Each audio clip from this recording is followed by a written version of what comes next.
Chenyang, welcome to the show. How are you doing today? Yeah, good. Good. How are you? I'm very good. It's very good. It's actually been 2 years since we first met, I Yeah, believe. it's been a long time. It's been a very long time. And we Yeah. actually had a first podcast, I believe that was around this time, which is I interesting. think so. Yeah. 2 years ago. Yeah. Well, what's been the biggest change for you the last 2 years? Oh my gosh, so much.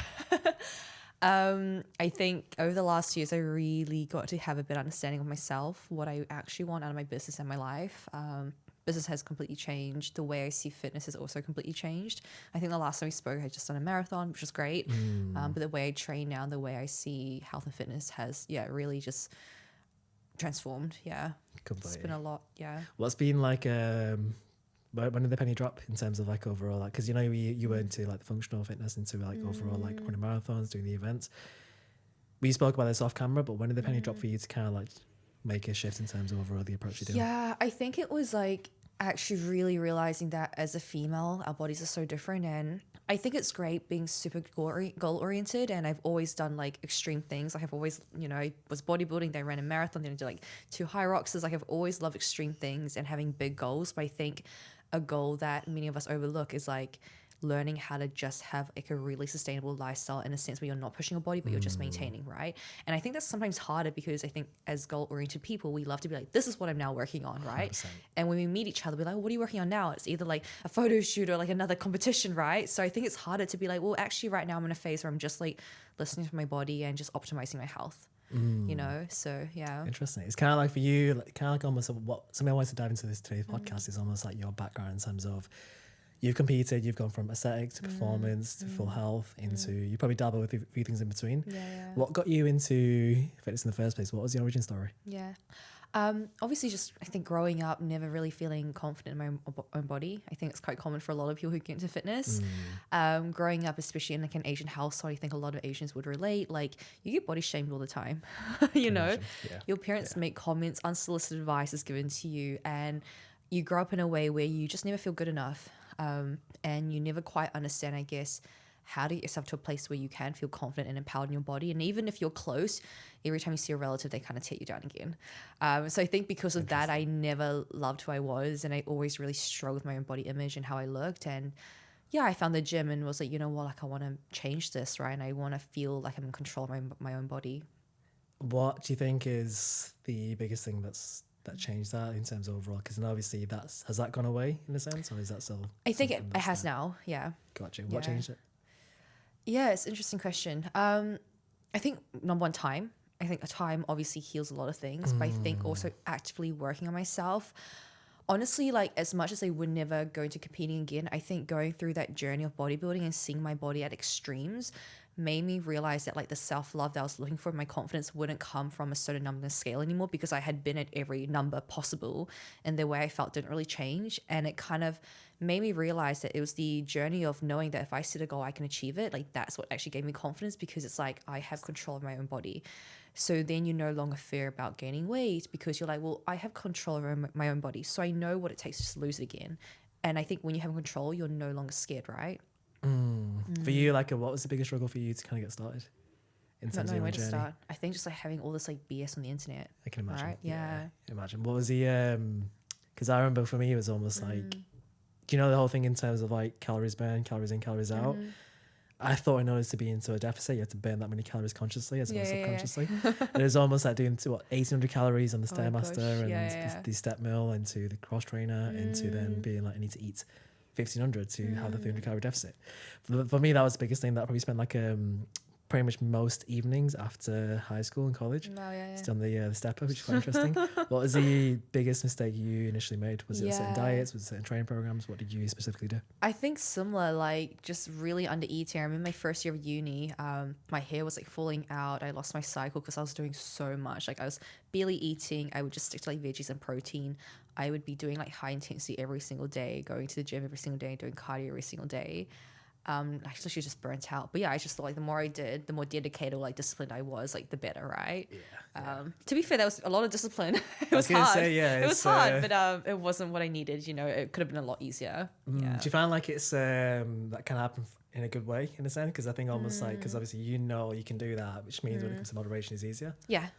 I think so to an extent, but I think also sometimes going to extremes can become easier than that like balance, right? Because then it's like hard to kind of measure what balance is, 100%. right? Yeah. I think black and whites are easy because it's almost like, you know, it's yes and no. It's 100%. It's easier than Gray is 80%. hard. Yeah. I The think it takes moderation more is hard. discipline. Yeah. More discipline to be in that gray area. Yeah. For you, like, kind of like fast forward to now, what's been the change you've seen within yourself from a confidence perspective? I think you mentioned previously you got your confidence from the way you look. Where'd you get your confidence from now? Because I know you mentioned into like it's done by you attain it by actually doing things and setting things and achieving them. What has been the recent contribution towards your confidence, would you say? I think again, just like stacking that proof of like you are, you know, who you say you are, and you're also someone that you can trust, right? So in any area of your life, being like, if I was to set myself a goal or if something happened to me, I know I've got it. Like I know I've got myself, and I can really trust to get myself out of any sort of situation, whether that's your body or in your fitness, right? Or whether that's like business or relationships, just knowing that whatever happens to me, like I've gone through a lot of shit before and I've come out alive, right? And I had myself and I could back myself. So I have this confidence because I know that whatever happens in the future, I can take care of myself. 100%. Yeah. Do you find like the biggest thing for women is to almost do the things that they said they Yeah. do? Is that the biggest thing, would you say? I think for anyone, right? Like do what you said you Completely. do. Like keep your own promises. If you don't keep your own promises, like how can you trust yourself, right? Has it always been like that, would you say? No, definitely not. Like growing up, I would say I was probably the most undisciplined person. Interesting. Yeah, and I think a lot of people Really? are surprised to hear that. Yeah. Like I still remember like in high school, I literally had no ambition, but I think that came from a place of again like not believing myself. So I never really like even tried to hold myself up to high standards because I was like, well, I'm not that kind of person, you know. Like I could care less because like it's not in my like reality to be that kind of person, right?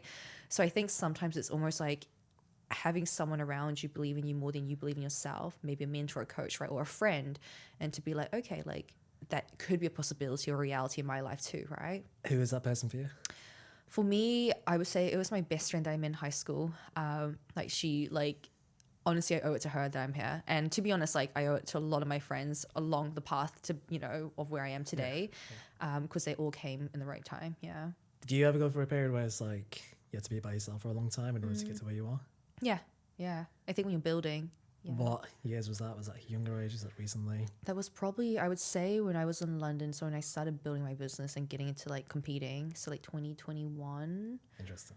I think it's only maybe like this last year where I've like been able to like really kind of let myself out a bit more now and have a bit more fun because I spent a good like 5-6 years just like dialed in. Yeah. 100%. It's funny because I think it was like, I've said this to a few people as well in a few podcasts, but almost like last year was the first birthday I celebrated. Which is quite funny because it was previously like I'd almost try to do something so I can actually be by myself. Because growing up, we'd always have like birthdays with families. And for me, I almost didn't want to go home on the holidays. I'd go home for the birthdays because I found for me it was almost like not necessarily don't feel like I didn't deserve it, almost like I didn't feel like I should be doing that. I should be doing what I should be doing in a sense, which is Did you work. feel guilty? I think it's almost like you just need to be somewhere else when you're doing that. And then what would happen is like, I just wouldn't be present in a sense. I'd almost be clock watching, doing something else, being like my mind, my thoughts would be somewhere else. And that was quite interesting because last year was the first time I celebrated it. And I don't exactly know why, which is quite interesting. Yeah. But I'm almost like, I spent a lot of time by myself growing up because it was almost like I didn't have much people to actually look up to. I had to kind of find that. Yeah. But for me, it's probably the biggest thing that contributes towards being the person I am today. And there's obviously lots more development to come, but it's almost like having conversations, meeting people is the biggest thing. Yeah. Which is hard because like you hear people say like surround yourself around the right people and go and meet these people that actually gonna like push you in life. What would you say to someone that's on the endeavor that wants to do that but that doesn't know how? Like where to start or? Yeah, like along the lines of like how do they find their people in a sense and make sure they get the life they want by being in the right places? Yeah, interesting. I think we're really lucky nowadays to have social media, right? I think obviously social media has its pros and cons, but I think if you use it smartly, it's a great place to start networking and building connections, right? Because like even you coming to Dubai, when I came to Dubai, I didn't actually know them physically, but because we had our social media accounts and we had connections there, it wasn't hard just like send out a message and see who would be down to meet up, right? And I think a lot of people are scared to do that as well, to reach out, but like what's the worst that could happen, right? They don't want to meet up. Okay, cool. Moving on, right? Next person, right? But I think it does take you to actually like put yourself out there to make those connections. Yeah. Do you feel like a lot of people kind of label themselves introverted and that's why they don't do it in a sense? I think you can be introverted but still like be good at making like connections and networking, right? And like building community. It's Because I was speaking to like a few people about this, but almost like I think the beauty of being around similar people is because they get the struggles, so it feels normalized. It's not like I'm going through this and it's not normal. It becomes accustomed to you're going through this, someone else has gone through it, and you can always get the support and back them up as well. So I think that's like kind of, if you're on a journey, you almost want to be around those people because that will actually normalize how being burnt out, being stressed, these struggles are actually it's normal to feel that way. And for some people, they don't realize it's part of it. Like even things like dieting and hunger, like hunger is guaranteed. You're going to feel hungry. Yeah. I'm hungry right now. So it's almost like knowing that you can actually normalize that feeling of like, this is what it feels like is completely like helpful in a sense, I'd say. Yeah. It makes it easier to know that you're supposed to feel this way and it's not strange to feel this way. Yeah. For you, what would be the biggest advice you give to women that are looking at you today, that want to get to where you are in terms of how you look, how you perform, and they want to work towards a similar goal you have, or at least on the spectrum of achieving that? Yeah.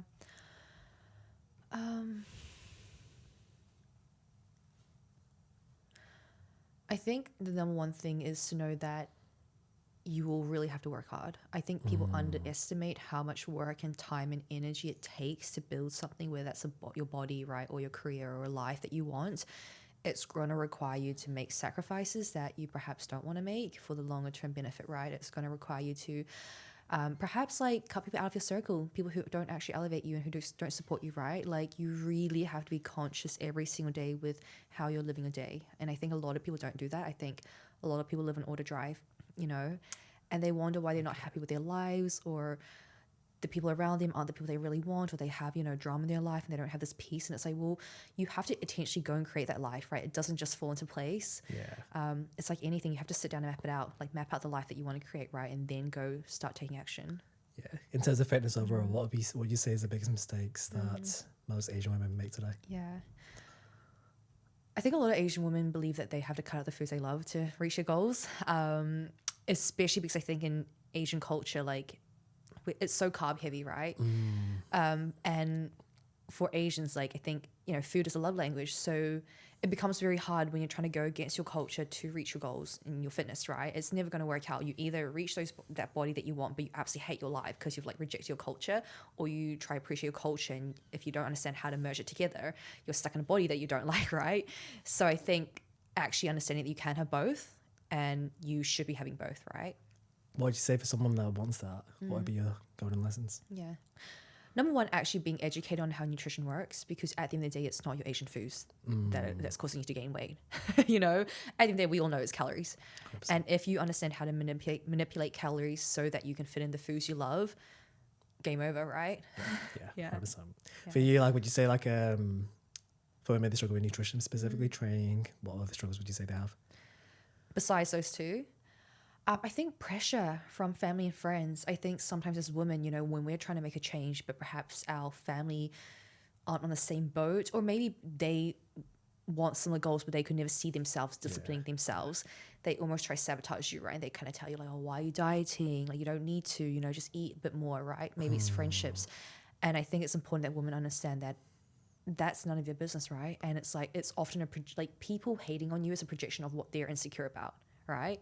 Like no one in shape is going to tell you to not diet or to like say like, oh, why are you like, you know, going to the gym or complaining about it? It's only those who probably aren't in shape who wish they could be. And now they're like kind of envious that you're trying to get in shape, you know? Yeah, completely. It's kind of, it's interesting because for men it's almost similar. It's almost like their peer group is probably the reason they're not in shape, or essentially like it's not normal to be in shape around the friends they have. It's like,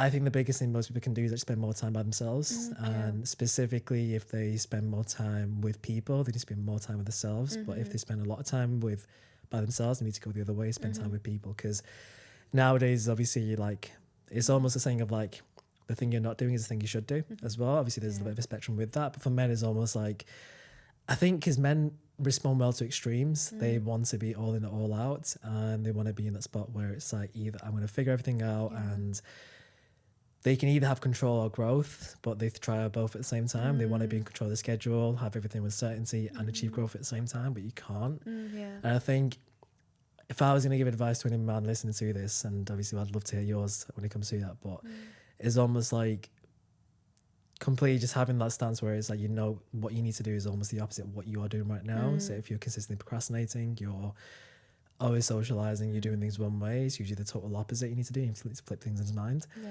So I'm not sure if you're familiar with it, but are you familiar with the inverse psychology rule, where it's like, find all the things that's going to destroy progress and just don't do that, in a sense? Yeah. I find that way of thinking helps a lot, to be fair, because you almost yeah. don't know what to do. So it's like, don't do that, just do the opposite, do this instead. Yeah, interesting. For you, what would be kind of along the lines for you, what would you say to women whose partner holds them back in their fitness journey? Yeah, we get a lot of this, you know. I actually had a client who I saw at our last retreat, and she initially reached out wanting to get in shape for her wedding, and she could have paid it for herself. Like, she was ready to invest, and then she was like, I just have to speak to my partner. Like, everything I spend, I need to ask. And I'm like, okay. Didn't allow her to go forwards with it. And then a few months later, we reached out again. Turns out it was an abusive relationship. She actually left that relationship after 10 years and was like, I'm ready because I can actually now spend my own money, right? Yeah. Crazy. But I think for those who their partners hold them back, I think it's a case of having the honest conversation, right? And especially as women, I'm like, you have to be able to stand your ground. 100%. You know, you have to take care of yourself first. Like, if your partner is not supportive of you becoming a better version of yourself and feeling better about yourself, you have to ask why, right? Because your partner, his biggest concern should be, is my, you know, girl happy? Is she happy in herself? Is she doing the things that she wants to better herself, right? It shouldn't be whether you have control over what she's doing. It should be, is she happy and feeling supported?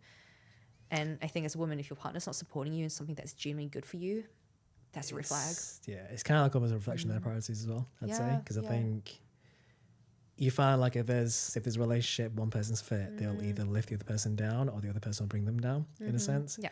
I've never seen it for a long time, at least, where it's like one person is really into fitness and the other person is not, and it continues that way. Doesn't work. It's either that person completely checks out or the other person checks in. Yeah. And I think that's always the biggest thing, because there's usually like two decisions you have to make that's going to completely dictate your life. Is either who you marry and where you spend your time, in terms of where you live. And I think that's like something that not many people look at as like an actual conversation to be had before you start a journey. Yeah. So I find that's almost the biggest thing, because people often get held back by things that are out of their control, but they make themselves controlled by it, in a sense. Yeah. So obviously with the finance, that's a different decision too, but almost like along those lines, like you said, it's that standing your ground. Like, this is what I want. Yeah. If we don't do that, this is how I feel. And for the better good, this is what we're going to do. Exactly. So Yeah. For you, almost like looking back, what's the belief you had, and this can happen, dive into fitness, pretty much everything. What's the belief you had? You're 27 today, right? 26. 27. Yeah. 26, nice. 1 year younger. What's the belief you had? What time? I'm 1 year younger, right? It's for you, what's the belief you had when you were younger in terms of your early teens, early 20s, that would completely destroy you where you are today? Yeah. I think that, you know, the things that other people have achieved that I've seen aren't possible for me. And I think this is quite common with a lot of people, right? Like, you see other people achieving things and you just go, oh, that just wouldn't be possible for me. I always had that mentality. I think especially because growing up, I didn't have much growing up. So I always felt inferior. So it's always kind of like, oh, well, my friends get to go on holidays, but that's not for me. You know, my friends' family have so much and like they have beautiful houses, beautiful clothes, but that's not for me. And I think, again, it takes you to sit down with yourself and to really ask yourself, like why? Where's the evidence that that also isn't for you? Like, success isn't for you, right? Like, where's the evidence? There is no evidence, right? So I think that was definitely something that held me back. And I think over the last 3 years, what really changed was like just changing my mindset to be like, you know what, like, our subconscious is so powerful. So why am I telling myself these things, my subconscious? Like, if I can maybe like just trick myself into believing that everything is possible, let's see where I get, right? So I just became very delusional with my thoughts. I honestly was sitting like, you know what, XYZ things, I can achieve it. This is already mine. You know, like waking up every day, this is already mine. And naturally, I think because you build that confidence and that self-trust and that belief, that delusional belief, you start making things happen, you know? I love that. Love that. It's, how would you say for someone that wants to kind of have that control, how would you say needs to put steps in towards getting there? Yeah. Number one, really be clear of like what your goals are, and really making sure that those goals are goals that you've set for yourself that you want, and not what society, what you think are Completely agree. good goals that you should achieve. Because I think it's very easy to be like influenced by like outsiders, right? Oh, that is success, so I also need to achieve this, or this is what, you know, success looks like. And I think it's easy if we're in a community where we're all trying to, you know, strive for similar things. So really actually getting down to like what actually does success look like to you. If no one else saw it, no one else saw your life, what would success be for you, right? I think that's the best way to define it, right? If no one else saw your success, what would you actually try to aim for? And then I think number 2 is just writing down certain affirmations that you need to tell yourself to break out of your limiting beliefs, and literally say them to yourself every single day until you believe it. I love that. That's a good question to kind of ask. It's almost like, if nobody else saw the success, what would you set as a goal in a sense? Because it's quite interesting, because thinking of that is almost like, that's the good question to ask to make sure you get the goal. Because many times, and I'm sure you may have a lot to say on this, but I've like set goals that I thought I wanted to achieve that didn't have a deeper meaning, and it was almost like, if we really like uncover the veil, is because of X, Y, and Z reason, or to have this status or have this little recognition, which is quite interesting. I think a lot of it's like ego driven, right? Because I think especially nowadays, everything's on show, right? Yes. Yeah. Everything we do, it's on social media, it's shown to everyone. So sometimes it is hard to actually, even for ourselves, to recognize, is this actually what I want, or is this something I just want to show that I have, right? So I think it is important to just strip everything away, you know, like if you were just simply living for yourself and no one saw your life, what would the best life, like what would your perfect life look like? Well, that'd be fair. Oh, okay. You know what I've realized, especially over this last 2 years, because I was constantly chasing things and I like achieved all the goals I wanted to, I came to realize, like, for me, I think it's a peaceful life where family is very important. I think just having like a peaceful life with good people and good experiences, and removing all the material things. I think especially living in Dubai, sometimes it's easy to be like, I just need more money, I need more this, more that, right? But I think at the end of the day, like when it comes down to it, it's like when we die, we literally take none of this with us, right? So why are we chasing all these things? It's nice to have nice things, right? But I think it's also important to remind yourself that's not what all matters. Like that's not everything, you know? And I think that's also helped me become a lot more present in terms of like, yes, building a business, but also knowing now how to take a step back and be like, no, like I'm also going to enjoy my life and enjoy time with people I care about, because at the end of the day, when we die, we don't take our business with us. 100%. We take our souls and the experiences, and, you know, we leave the things that, like, the only thing we leave on this planet is like how we've helped others, right? The feelings that others have with us. So, yeah. It's kind of like, because I was speaking to Matt Haycox about this earlier, it's almost like the moment you leave this planet, people forget about you. Literally. And as much as you do, it's like Yeah. Kobe Bryant, for example. Like Yeah. that people forget, get, not necessarily get over it, because I'm sure there's like, it's probably a hard thing to have for someone like leave the world that you care about, but almost like, I find that's kind of an interesting topic, because regardless of how much you have, how much you do, it still gets forgotten about. So I think it's almost good to know like kind of what you want and use it as a beacon of light in terms of, this is, yes, for the greater good, but I'm also doing it in a place that gives me joy and peace. Exactly. And it's like when you think about, like, when you do pass, like the only things that people may still remember is actually how you impacted others, right? And how you made people feel. Like, we don't know what Kobe owned and his house and all that. Like, we don't care about that, right? But it's like, oh, he like inspired a lot of people, and he'll probably be remembered for that, right? Not for 100%. how much money he made. 100%. For you, like, let's say, did you use that as like, do you think about it a lot in terms of like the last day? Is that curiosity? Yeah. It's quite normal to, right? I believe. I think so. I feel a lot of people say that, think about it. I feel like I've probably thought about it more, not in the sense of like the negativity, but almost like I can go tomorrow and you don't know what happens, but I've actually not regretted things I've done, if that makes sense. Or almost being like, that's the thing I forgot to do, or that's the thing I completely was scared to do. But I'm almost, I find it's kind of like an encouraging level of motivation when you use that to drive decision making quite a lot. So if I don't get that, then I'll come to the end of the days and I'm regretting not doing it. Yeah. And, you know, there's only a risk if you lose out on something, which in the short term, it's not really a risk most of the time if you think about it. Yeah, I think death is actually really beautiful when you can come to terms with, like, it actually gives life meaning. It gives us urgency, right? I mean, I don't believe that after death we just die. Like, I believe there's afterlife, but I think death gives us a lot more urgency and purpose in this current life. And I think it's really beautiful if we can lean into that, you know? What would be your best advice for yourself? In terms of? Anything. Any advice? Yeah. What's going to make you better going forward? In terms of this, what's an advice you have for yourself that's going to contribute towards the thing you want? next? Yeah. It's a good question. Best piece of advice. I think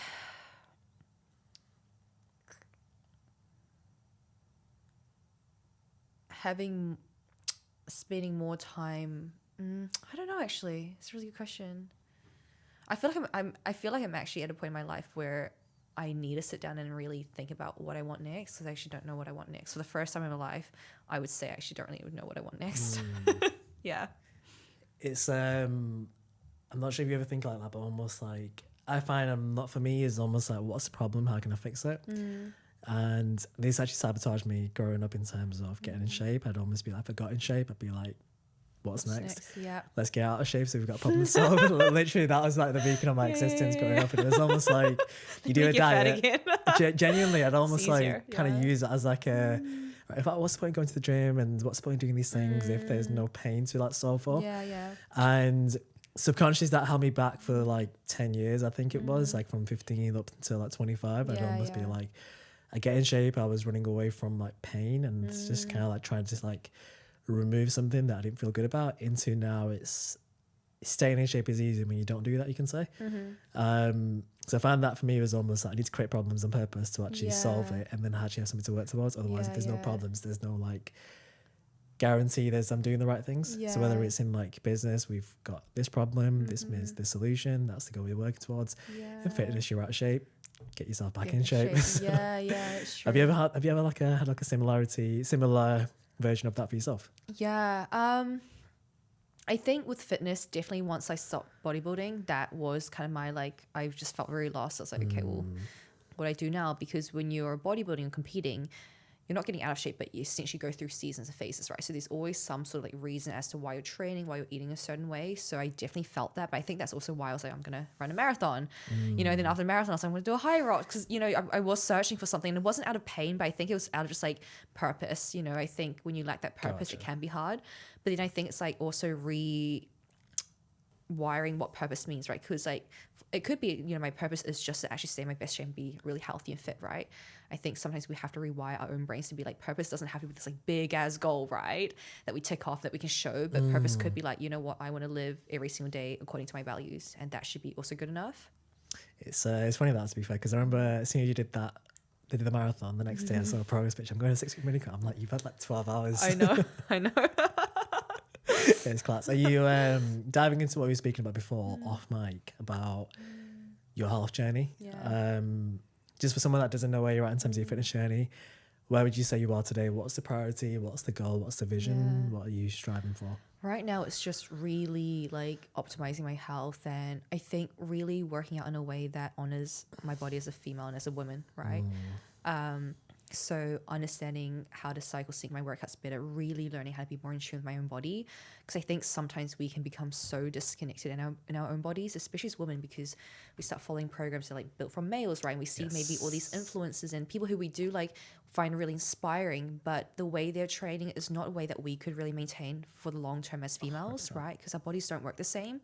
And I think it's hard, especially if you're a female who's very ambitious, who can really get into that masculine energy, right? Really like work hard for something. It can be very easy to apply that to your body, but there's only so long that your body can kind of, you know, sustain that for until it comes crashing back at you, right? Yeah, completely. Yeah. It's funny what you said there, kind of like almost struck a chord. It's almost like, I think the biggest mistake most people make is they want to look good and feel good and they'll have like a well-rounded life, but they go towards bodybuilding coaches. And it's like complete no-go, because like you're almost going for someone that's good at getting you in shape. Don't get me wrong, because they are the best at people helping people get in shape, because that's what they do for a living.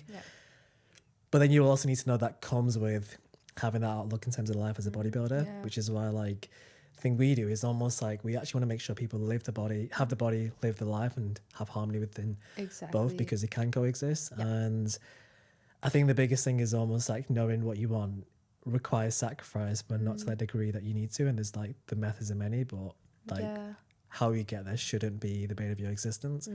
Whereby most people go towards like compromising their health, compromising every set of their life. They have a negative skewed relationship to food, and then they they're like, oh, I don't know what happened. It's like, well, you worked with a bodybuilding coach, and that's kind of part of it to some degree. Exactly, yeah. So it's almost like how can you have both, where it's the health, the performance, the physique, and you can marry the process together. I think is the biggest thing that not many people look for, because they're just looking at physique and aesthetics, which then comes back around because you haven't got the health, which means you haven't got something to sustain the body for, which is interesting. For you, in terms of overall health, for women that are, what would you say, this would be quite an interesting question, like what would you say people are, Asian women specifically, are silently struggling with, but they don't know they're struggling with it? That's a good question. What they're silently struggling with? I would say a lot of it's mental. I think it goes back down to how they were raised and the body shaming that they experienced growing up, because I think until you work on that internal dialogue and you heal that part of you that was body shamed your whole life, it doesn't matter what shape you get into, you're probably still never going to feel good enough, right? Gotcha. Like you could get in your best shape, but if you still don't believe you're good enough and you still get impacted by what your parents say because you still feel the need to be validated by them, you're not going to be happy, right? It doesn't matter how many diets you go on, like how much body fat you have or you don't have. If you still need that validation from your parents and you still find it triggering other people's words, you're not going to be happy. So I think it's actually understanding that part of your fitness journey isn't just physical, but it's also like emotional and mental, right? Yeah, exactly. It's all encompassing, right?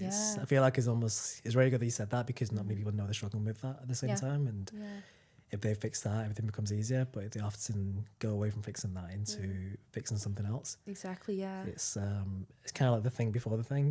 You're working hard, but it's hardly working. And the reason why is because you've not fixed the real thing that needs to be fixed, as opposed to just going towards your diet and training. So it's for, here's an interesting one. For nowadays, for men, what do you see is a lacking that you obviously, I know you coach women specifically. What do you reckon for men is like the thing that you see in the industry that they're doing wrong with the health and fitness? Like a topic would be almost like, nowadays for men, the average man has half the testosterone of the ancestors, and things like along those lines. In terms of mental health, it's completely declining, and the average person has 12 things going on, and it's almost because of what's happening nowadays. And it's almost like you're a product in the environment, and it's just become normal, but it's not normal. And this can not necessarily just be for men, but for people overall. What do you think are the mistakes they make that contribute towards like a negative aspect with their health and fitness? I think since health encompasses not just your physical but also mental, emotional and spiritual well-being, right? I think maybe more so for males, because the way that you guys communicate with each other, right, it's very different from females. But I think a lot of men think that when they're in shape and they're strong and they're big and they're fit, you know, that they're going to be happy and that, you know, suddenly they're like, you know, the man. But I think what a lot of men don't realize is that emotional intelligence, it's self-awareness, the ability to sit in your emotions and communicate is so important. And I think that's what's holding a lot of men back, because they physically have it all, but they're broken inside, you know, and it's because they haven't done the emotional work and they don't want to, because it's scary and it's probably more painful than lifting some weights, right? Or going on a diet and being shredded, you know? Yeah. It's kind of like you almost want identity in terms of what you do, in terms of how you look, and then everything else is missing.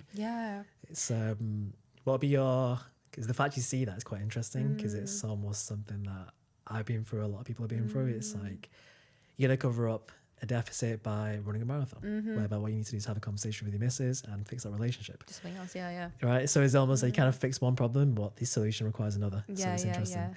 For example, how important do you reckon it is to have like a partner so important in life that completely gets you? Okay, I think it's important to have a good partner, or else just be alone. I think you're better off being alone than having a bad partner next to you, right? Because they will tear you down. I think, again, I feel like nowadays, because there's so much going on like in everyone's lives, I feel like it's harder to find a quality partner and find someone who actually understands that a relationship needs to be built, right? It doesn't just happen where you like each other. No, this relationship is like it's like building a business, right? You both have to invest in this thing and build it, and that's the relationship. It's like a baby that you build together, right? And I feel like a lot of people don't really get that nowadays. And I feel like because it seems like we have more options, I feel like we don't, but it seems like, you know, people are easily accessible, that if this isn't working, I'll just find something else, right? Rather than actually putting the work into one thing, right?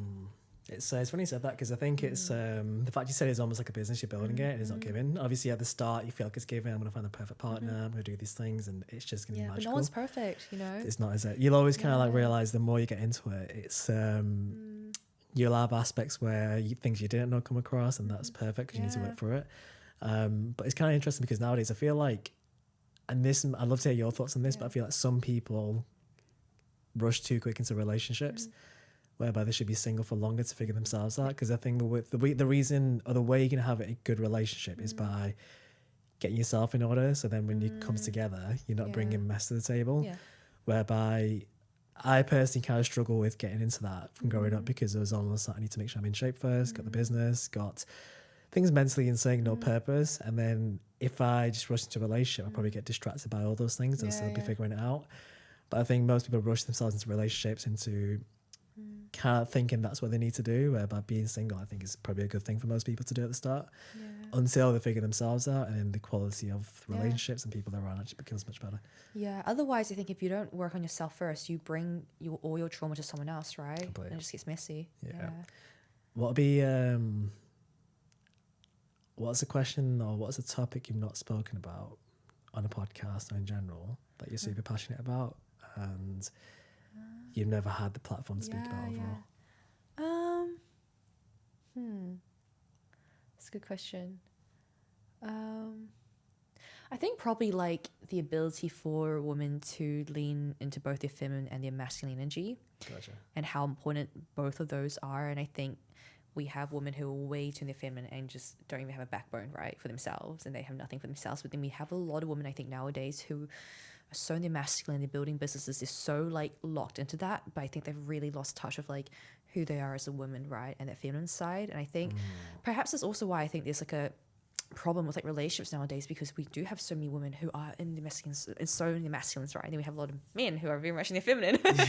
You know, so I think we as a society need to kind of understand that it's like a dance between the two, right? And I think it's important to know how to bounce, like how to jump in and out of both kind of aspects and energies. I love that. It's kind of like, I think people think of masculine and feminine as like male and female, men and women, and it's like fire and water sort of thing. For you, what do you think you need more of? So if this was 2 years ago, I would have been like, I need more feminine in me, because I was so like, business, like running a marathon, like, you know, I'm like, if I don't get this, I'm like undisciplined, lazy, you know, wake up at 4 a.m, like, let's go, you know, like, what do you mean feelings, and there's such a thing. Whereas I think now I'm a bit too much my feminine. I really feel like this last year I've leaned so much my feminine, where I'm like, it's hard to get me to like do the hard things sometimes, because I'm so like, like life's great. So I think it's hard sometimes really balancing, you know, the both. But I also think life goes through its phases. So I think, you know, sometimes you do need to be more in your masculine to get things done. And I'm glad I was in my masculine like 2 years ago, or else I wouldn't be here. But I'm also glad now I can lean more into my feminine and actually enjoy everything I have and be softer, right, and just enjoy my life a bit more. That's interesting. It's I think it's like kind of like some things that people don't speak about enough. It's almost like they think it's just personality traits, you're either one or another. You can't have both. And it's being able to do that and knowing what the other side looks like and how you can sharpen it and how to sharpen that blade is super important. For us, just to come into the ends of the pods, a few ways I'd like to kind of end this one. We had Matt Haycox on the podcast earlier, and we always finish it off with a question for the next guest. So he had a bit of background about you, and he actually asked, so let's say you wake up tomorrow, you've got a disability, you can't do things you're doing right now, things have changed and life's completely evolved. How do you rebuild everything you've got today, and do you rebuild the same thing? What kind of disability do I have? Just say, let's say you kind of can't do things in terms of fitness, and almost along the lines of can't go and train and do things you're currently doing right now. In a sense, do you rebuild the same thing, and how do you rebuild what you choose to build? I wouldn't rebuild the same thing if I can't, I guess, be in my fitness anymore. I would rebuild a similar business in the sense that I would get myself out of whatever struggle I'm going through, and then teach people how to get through themselves and inspire others. Because I think, again, like, our business are all built from our own journeys, right? Completely. So whatever challenge I'm going through now, I'd be like, okay, cool, how can I get through it myself, take everything I've learned, and then help others? Because if you're in that situation, there's someone else in that situation, right? So it'd be similar. It'd be like a similar journey again. So you still build the fitness aspect? or like whatever, yeah, like whatever it is that I need help with, I'd rebuild it. If, Love it. yeah. Love it. Let's say that was an option to build something else. What would you build? Yeah. I would love to build like if we could restart life again, I would have loved to gone down like something to do with like business coaching for women, or like helping them to like make money online, or something about female empowerment. I would love that if I restarted everything again. Interesting. Yeah. Love that. You've said that publicly? No, I have not. I've had it in my head, but I know what it takes to build a business to the level that I'd want it. Completely. And I know how many years it would take and energy. And again, leaning into my masculine, I don't think I'm in a phase of my life where I want to do that again, because I love that. I'm 26 now, and I don't know, like 4 or 5 years time, I want a family. I can't be my masculine, build a new business. 100%. Love it. For you, what would be a question you want to ask the next guest on the show? Yeah. That's a good question. Let me think.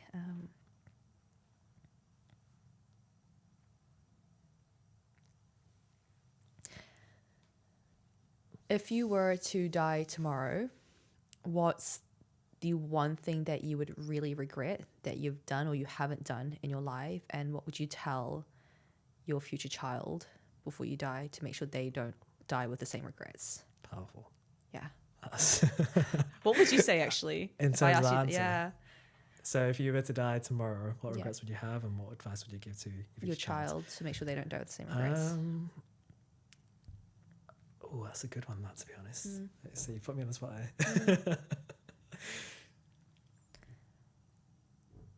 What regrets would I have?